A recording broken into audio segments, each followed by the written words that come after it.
The Witch of Blackbird Pond, Chapter 8. The onion field in the south meadow needs weeding, announced Matthew one morning in early June. If Judith and Catherine can be spared, they can spend the morning at it. The two girls who set out soon after breakfast did not provide such a contrast as on meeting day. Scandalized to see Kit wearing out her finery with scrubbing and cooking, Rachel and Mercy had made her a calico dress exactly the same as Judith's.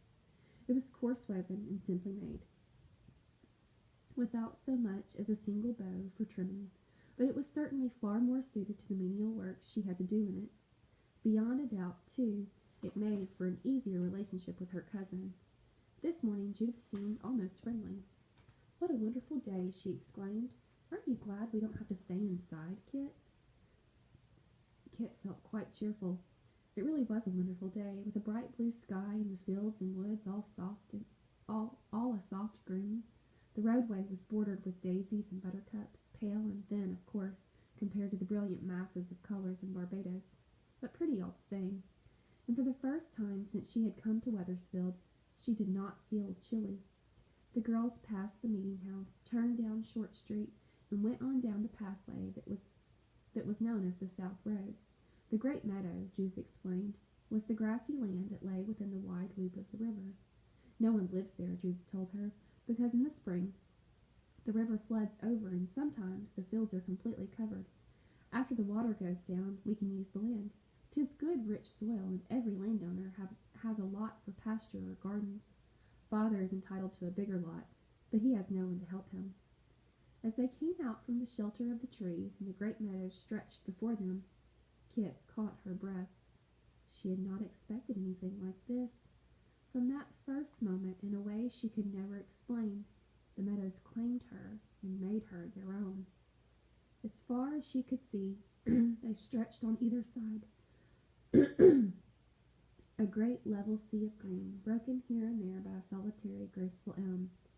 Was it the fields of sugar cane they brought to mind, or the endless reach of the ocean to meet the sky? Or was it simply the sense of freedom and space and light that spoke to her of home? "If only I could be here alone, without Judith or anyone," she thought with longing. "Some day I am going to come back to this place when there is time, just to stand still and look at it." How often she would come back she had no way of foreseeing, nor could she know that never in the months to come would the meadows break the promise they held for her at this moment, a promise of peace and quietness, and of comfort for a troubled heart. "What are you looking at?" demanded Judith, turning back impatiently. "Father's field is farther on." "I was wondering about that little house," said Kit, by way of excuse. "I thought you said no one lived down here." Far over to the right, at the edge of a marshy pond, a wisp of smoke curled gently from a lopsided chimney. Beyond the little shack something moved. Was it a shadow or a slight stooped figure? "Oh, that's Widow Tupper." Judith's voice was edged with contempt. Nobody but Hannah Tupper would live there by Blackbird Pond, right at the edge of the swamp, but she likes it. They can't persuade her to leave. What if the river floods? It did 4 years ago, and her house was covered right over.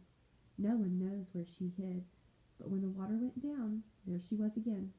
She cleaned out the mud and went right on as though nothing had happened.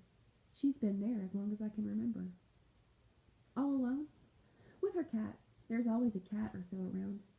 People say she's a witch." "Do you believe in witches, Judith?" "Maybe not," said Judith doubtfully. "All the same, it gives me a creepy feeling to look at her. She's queer, that's certain, and she never comes to meeting. I'd just rather not get any closer." Kit looked back at the gray figure bent over a kettle, stirring something with a long stick. Her spine prickled. Might be only soap, of course. She'd stirred a kettle herself just yesterday.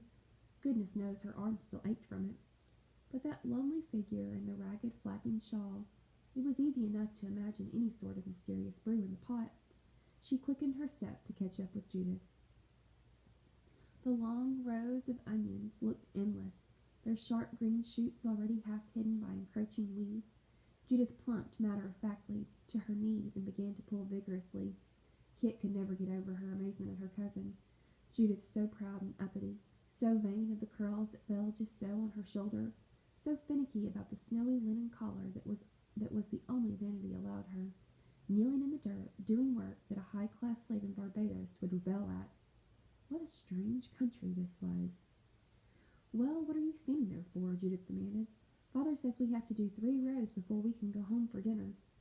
Kit lowered herself gingerly and gathered a half-hearted handful. At the second tug, an onion shoot came to, and glancing to see if Judith had noticed, she guiltily thrust the tiny root back into the earth and patted it firm. Bother the things. She would have to keep her mind on them. All at once, tears of self-pity brimmed her eyes. What was she doing here anyway? Sir Francis Tyler's granddaughter squatting in an onion patch. She jerked at the weeds. If she should marry William Ashby, would he expect her to weed his vegetables for him? Her hand stopped moving all while she considered this. No, she was quite certain he never would. Did it seem likely that his mother, who sat so elegantly in meeting, had ever touched a chokeweed? There were no blisters under those soft gloves, Kit wagered. She knew by now that the humble folk who sat in the very back of the meeting house were servants of the fine families of Wethersfield. William would own servants himself, beyond a doubt. She wiped a grimy hand across her eyes. Perhaps she could endure this work for a time if the future offered an escape. A more immediate escape offered itself that very noontime. The girls returned home to find Mercy brimming with excitement, her gray eyes sparkling. "The most wonderful thing, Kit. Dr. Bulkley has recommended to the selectmen that you help me with the school this summer." "A school?" echoed Kit. "Do you teach a school, Mercy?" "Just the dame school, for the younger children in the summer months. With you to help me, I can take more pupils." "What do you teach them?" "Their letters, and to read and write their names. They can't go to the grammar school, you know, till they can read, and many of their parents can't teach them." "Where is the school?" "Right here in the kitchen." "I don't know much about children," said Kit dubiously. "You know how to read, don't you? John Holbrook told Dr. Bulkley you can read as well as he can." Kit stared. Had John repeated to Dr. Bulkley that conversation on the Dolphin? Likely not, or he would never have recommended her. She had never dared to mention books in this household, where there was no book at all, except the Holy Bible. "Yes, of course I can read," she admitted cautiously. "Well, they are going to send Mr. Eleazer Kimberly, the schoolmaster, to test you. Then the school will begin next week. Father is pleased, too, Kit. We'll both be earning wages." "Real wages?" "Every child pays 4 pence a week. Sometimes they pay with eggs or wool or such things instead. It will help, Kit, a great deal." The more she thought about it, the more pleasant the dame school sounded to Kit. Surely, if she were earning wages, they would no longer expect her to scrub floors and weed the onions. Even more, a feeling of satisfaction, even of triumph, began to grow in her mind. Later that day, as she sat alone with Mercy over the wool combs, she spoke her thoughts aloud. "If I am earning wages," she said suddenly, "then perhaps you will all think I am of some use, even if I'm not a boy." She could not keep out of her voice the bitterness that had rankled all these weeks. Mercy laid down her carding and stared at her cousin. "What do you mean, Kit?"